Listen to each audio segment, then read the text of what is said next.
So, you want to be a real estate investor, but where do you start? How do you know what information and sources to trust? That's where I come in. I'm Jonny Cattani, and this is the Investor Relations Real Estate Podcast.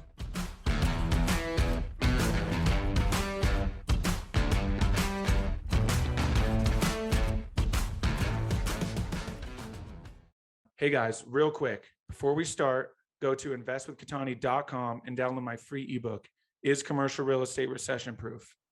Now to today's show. What's up, guys, and welcome to another episode of the Investor Relations Real Estate Podcast. I'm your host, Jonny Cattani, and today I'm joined by Kay Kay Singh, a Microsoft certified system engineer turned a successful entrepreneur and multi-business owner, owning multiple gas stations and convenience stores, 2 laundromats, a banquet hall, and an investor in 5,400 units as a limited partner and 2,676 units as GP in 7 properties in 4 states, multifamily syndicated deals at various locations in the US. Welcome to the show.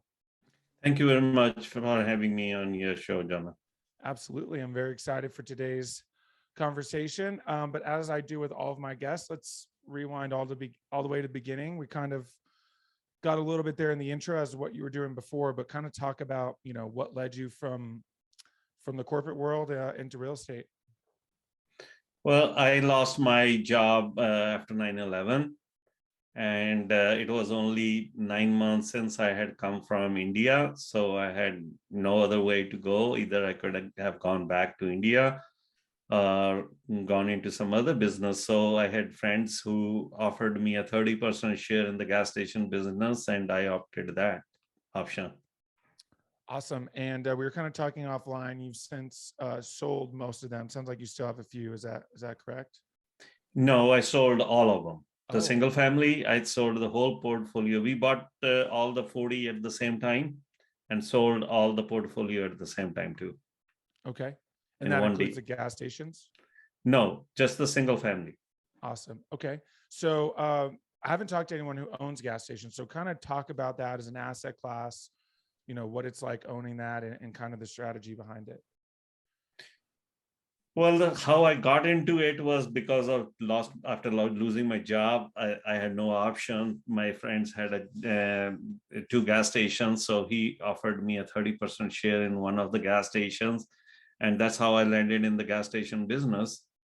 And I started managing their gas station, and after about 6 months, the lease expired on that one too, and we couldn't get the lease to extend. So I ended up buying a gas, and that was in Indianapolis. And I ended up buying a gas station with partnership with my cousin and a nephew here in Fort Wayne, Indiana, where I live now. So I've been in the gas station business for the last 22 years. Wow.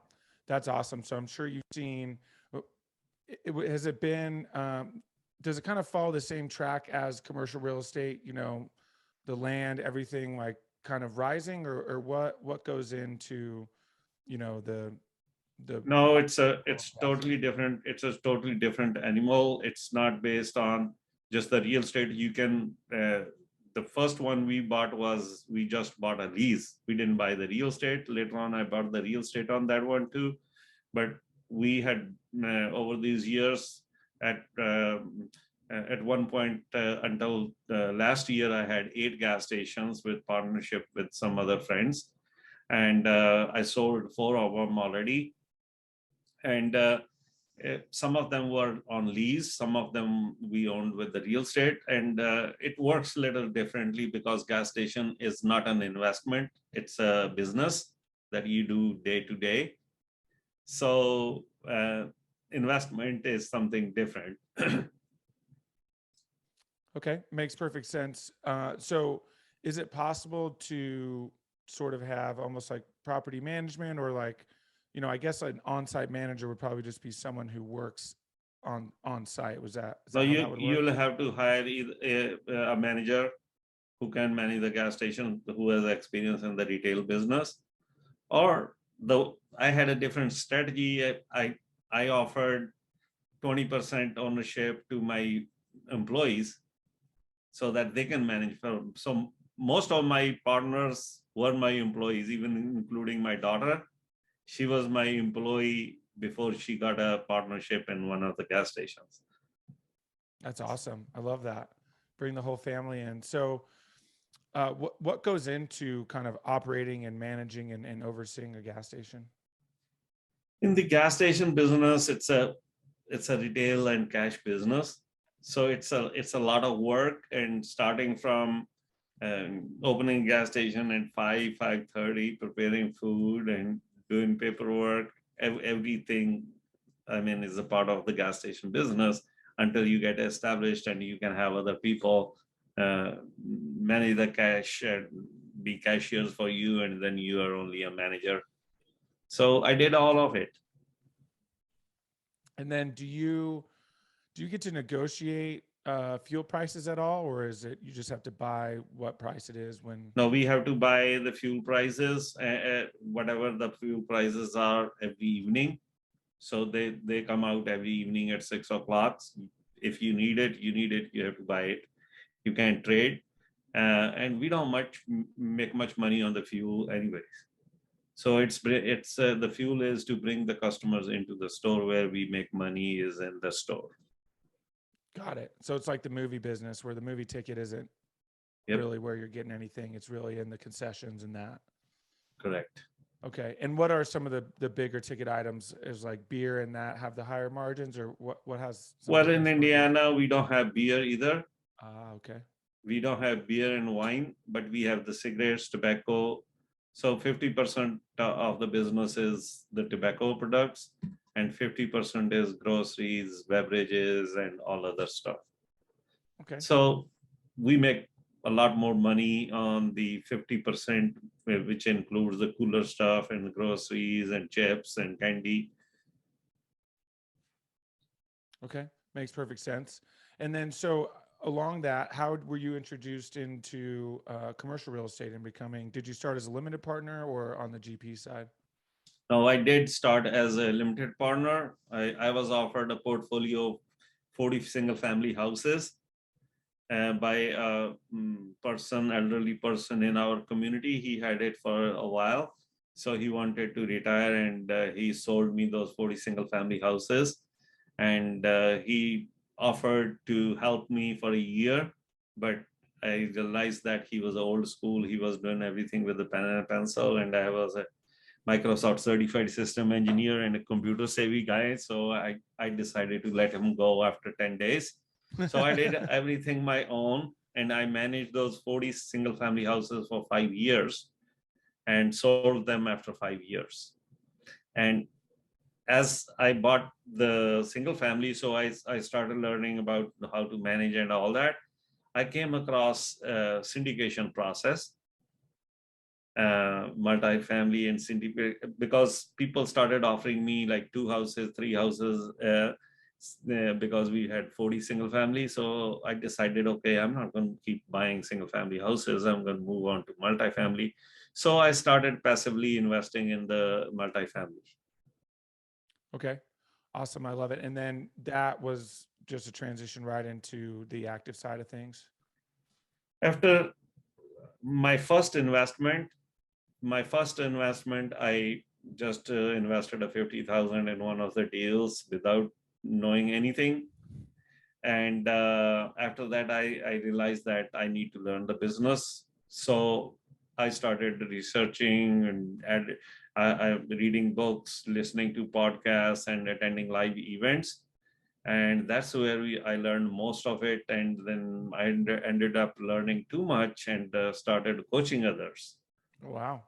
And also, after about 3 years of learning, I decided to transition onto the general partnership side. So I transitioned onto the general partnerships side by started raising capital for other operators. That's how I transitioned from passive investor into an active investor. Awesome. I mean, I'm biased, but I think that's the number one skill everyone should learn. And ultimately, if you want to get into this game, that's a skill that can get you in really quickly, because if you can raise capital, everyone will give you a seat at the table.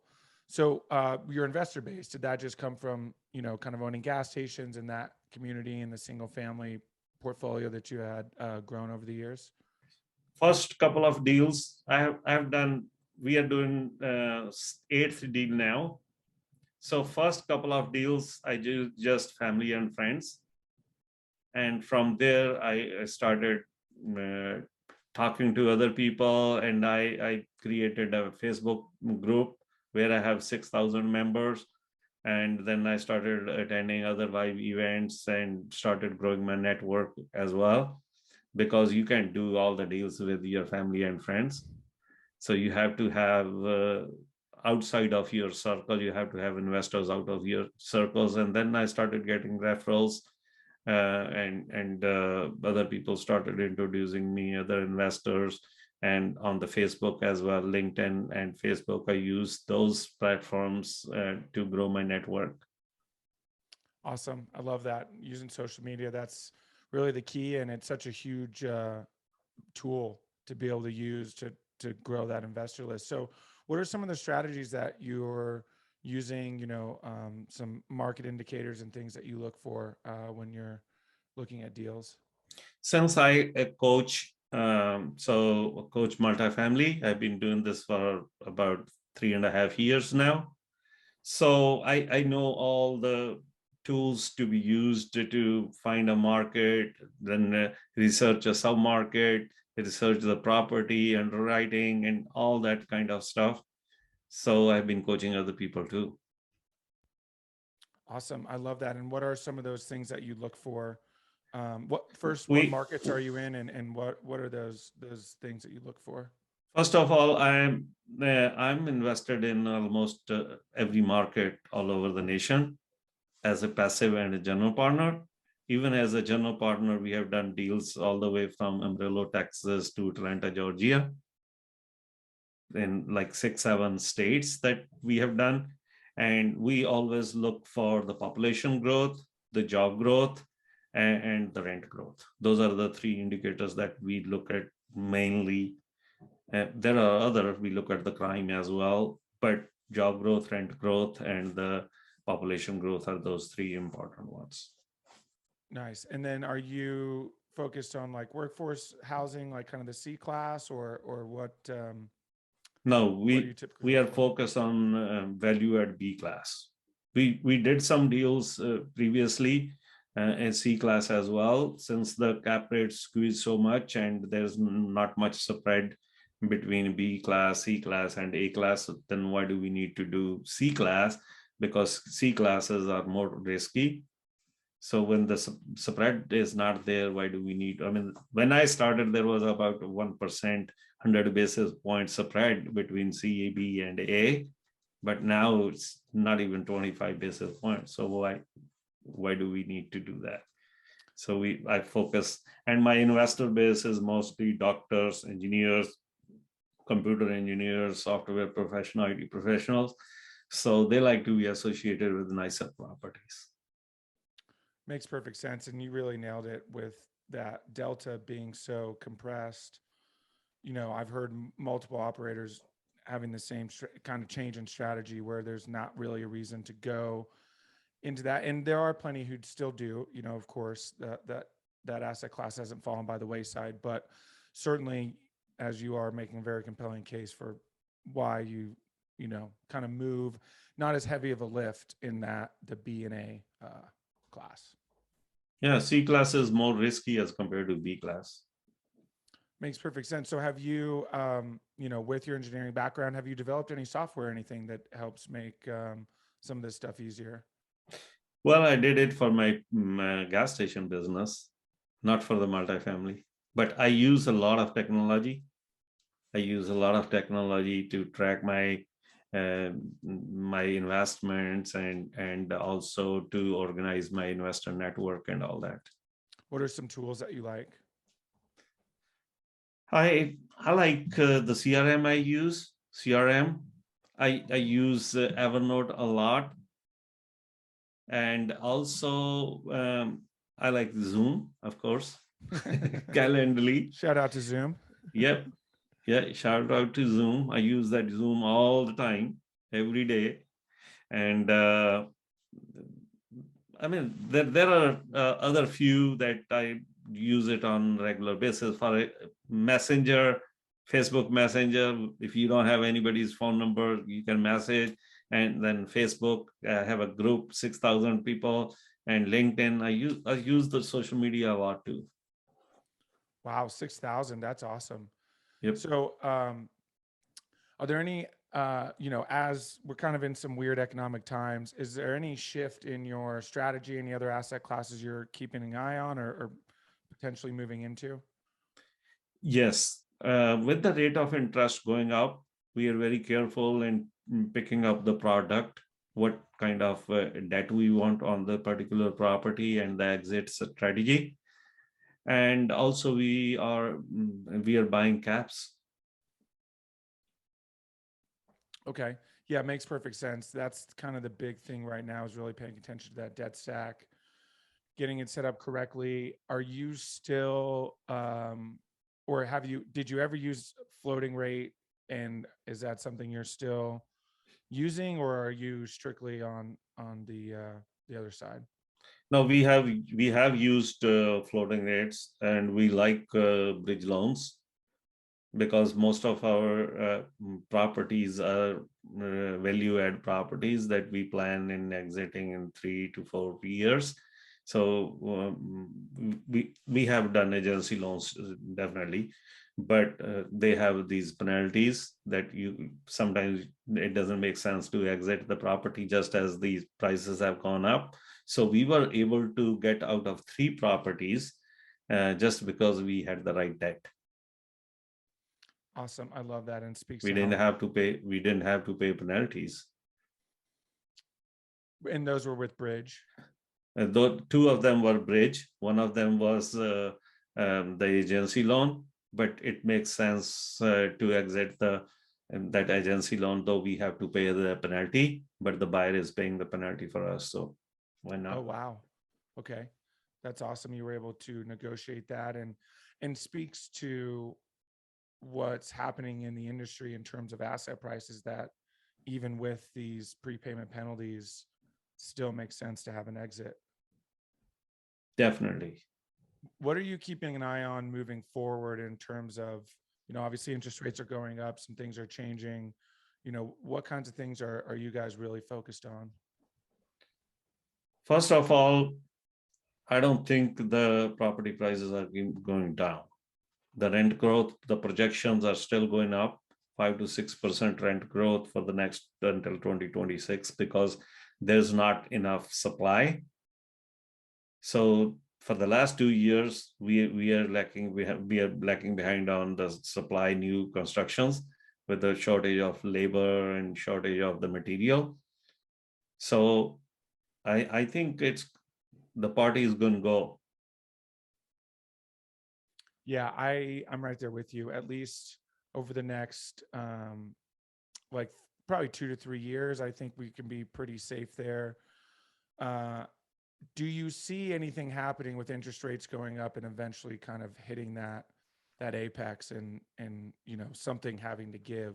Where do you think that is? I don't think the interest rates are keep going up.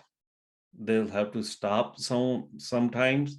And even if you look at now, the Fed might have raised the interest rates, but the interest rates are not moving the same way they're proportionate to the Fed goes up because they have to meet their criteria and they have to meet their limits also.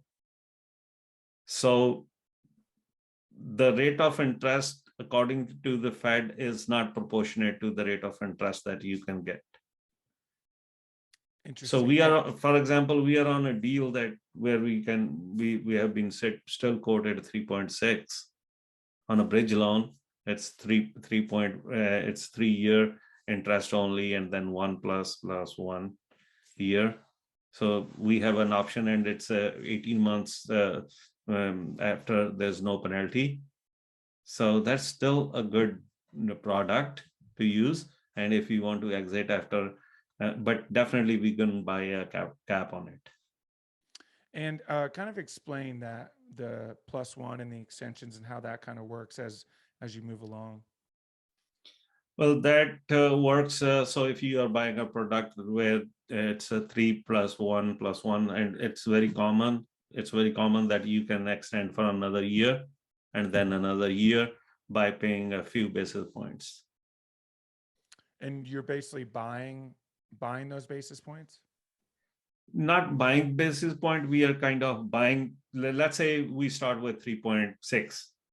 So if we want another extension for another year, we can do that by going up by 25 basis points. And then we can go up by another 25 basis points. And there is then buying a cap means we have to buy a cap that, okay, after that, we can go up after 3 years. This is what we can go up to, even if the interest rate goes to 8%, but we gonna cap it at 5%. Got it. Okay. Thank you for that explanation. That was really good to kind of explain how those work, because so talk about why you may need that extension and some things that happen along the way and to make that happen. Because these are the bridge loans, they got to make money too, so they find ways to make money. So if you are not executed your business plan in 3 years, you want to extend another year, they'll happily do it. You don't have to go through all the processes again. You just get an 1 year extension, but in place of giving you an extension, they get some extra interest from you. What are some things that can hold you back from being able to execute in 3 years? Well, being lazy. if you don't execute the, I mean, not everybody is the same. Some people will start executing their business plan right when they get in. Some people take 6 months, 7 months, 10 months. And I have seen people, they haven't done anything to the property in 2 years. They're just talking about, it took them 7 months to find a right color for their building. So there are people that do, and some operators, they are more into the acquisition mode.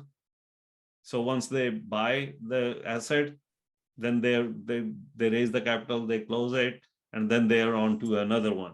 They are not taking care of their previous deals as they should, and then they don't complete their business plan in time because they don't have a plan, or they want to keep the occupancy high because you have to have some vacant units to renovate.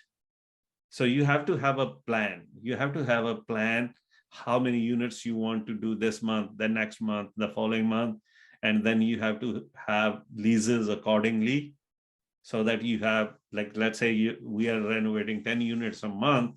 So we have to have 10 units vacant to renovate. And we have to have material for those 10 units every month. So it's all the planning. A lot of people don't have these kind of experience. They just took some classes and attended some boot camps, and they think they can do it, but they have never done it. So they don't have the knowledge and the experience to where to buy, how to buy stuff, and all that. And what are some ways that passive investors can find these sort of, to me, these are some red flags. Certainly some investors may be okay with that operation style, but what are some ways that investors can kind of see that in an operator's, kind of track record and avoid those things? Just as in our case, we send a newsletter every month, and we always have a column where it shows what we have done during the last month. So for example, in this new newsletter that I sent a few days ago, so I sent it for March.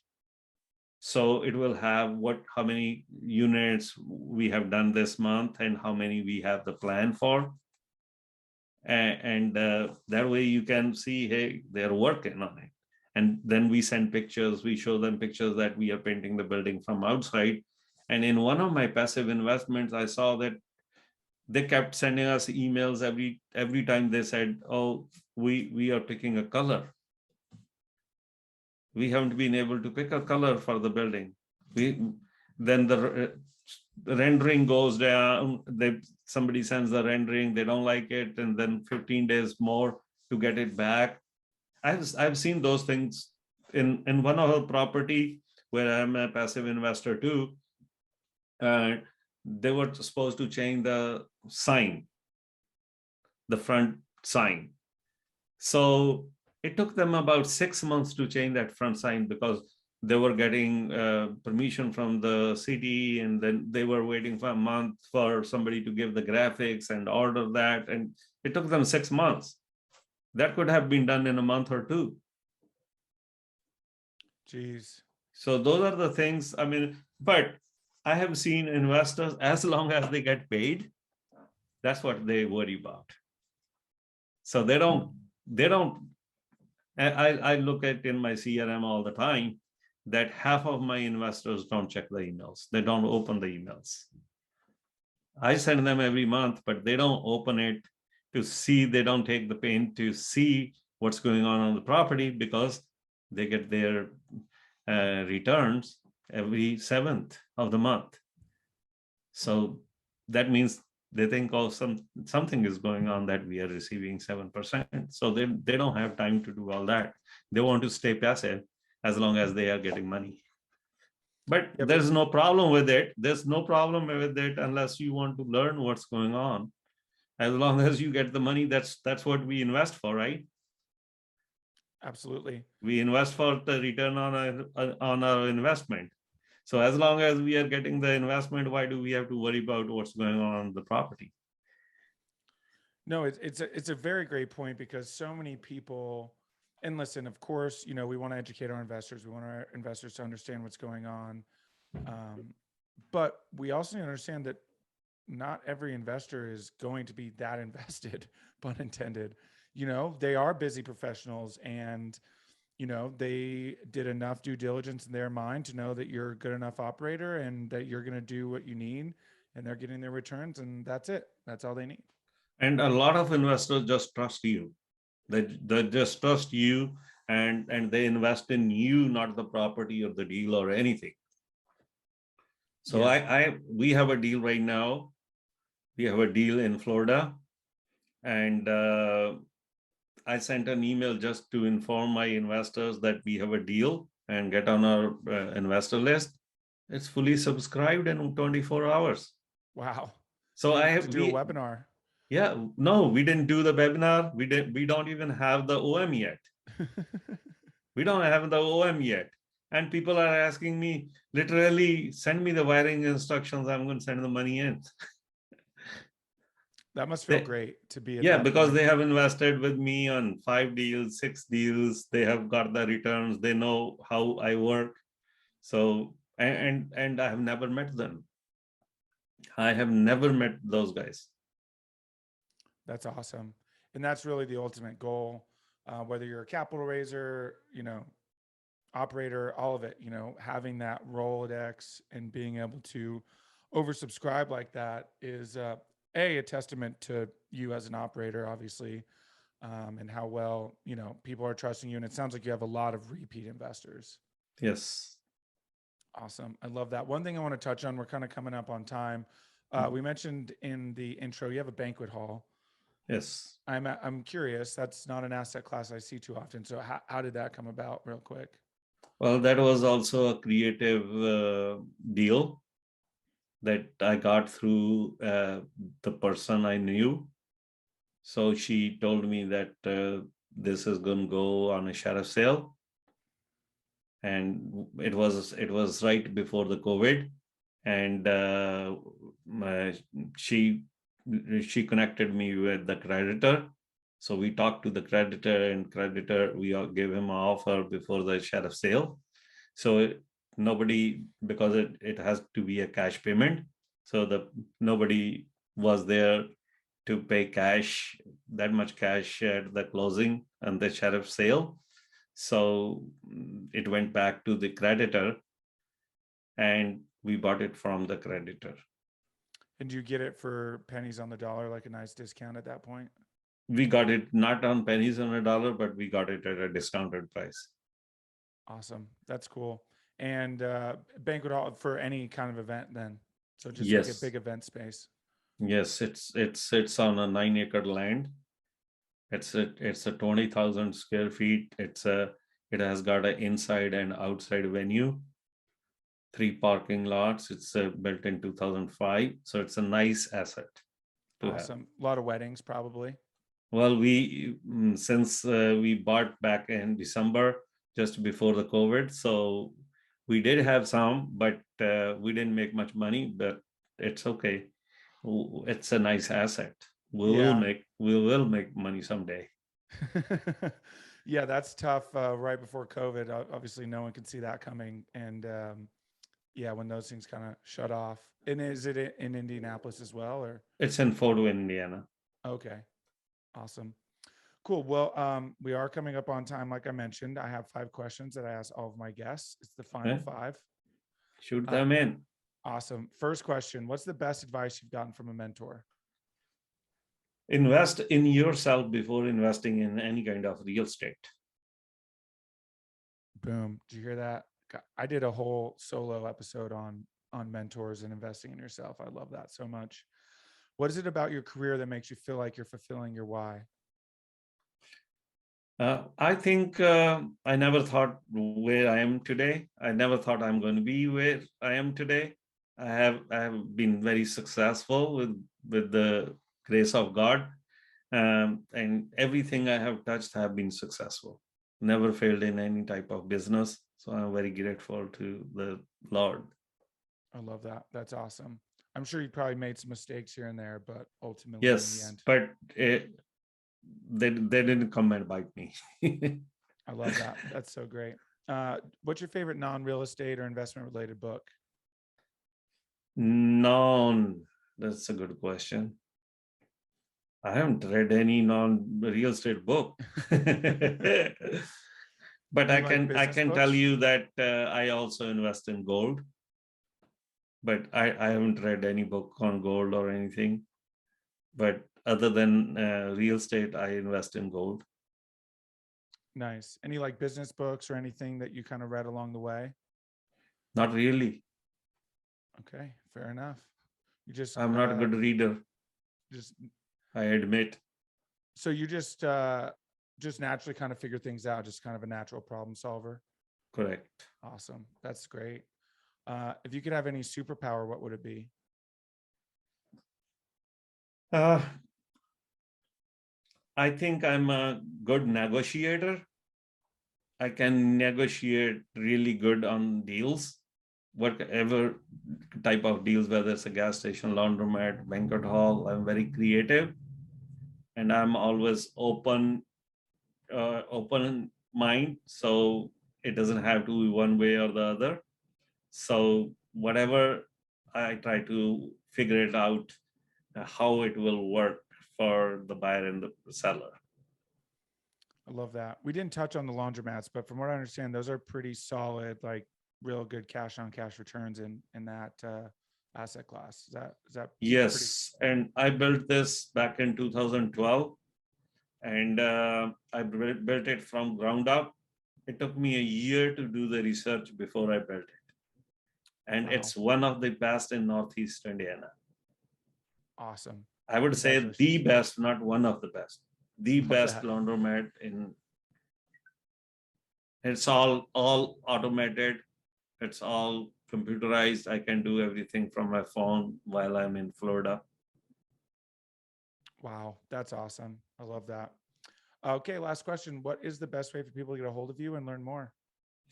Well, they can either go to our Facebook group, 10X Multifamily Investment Group, or they can go on to our website, www.growrichcapital.com, and fill in the contact form, and they can also schedule a call with me from our website as well. Awesome. Listen, I appreciate your time very much. This has been really incredible. Thanks for giving some insight into the gas station business and the banquet hall business. So I appreciate it. Thank you very much for having me on your show. Absolutely. I appreciate it. Hey guys, thank you so much for watching today's episode. I hope you really enjoyed it. Listen, I know it's cliche and you hear it all the time, but please don't forget to like and subscribe to the channel so you know when the next video is coming out. Even though this is technically a daily podcast, you know it's coming out the next day. We have a ton of content coming your way. So please like and subscribe. It helps a ton. Leave comments. Would love to know what you guys think. And we will see you on the next one. Thanks so much.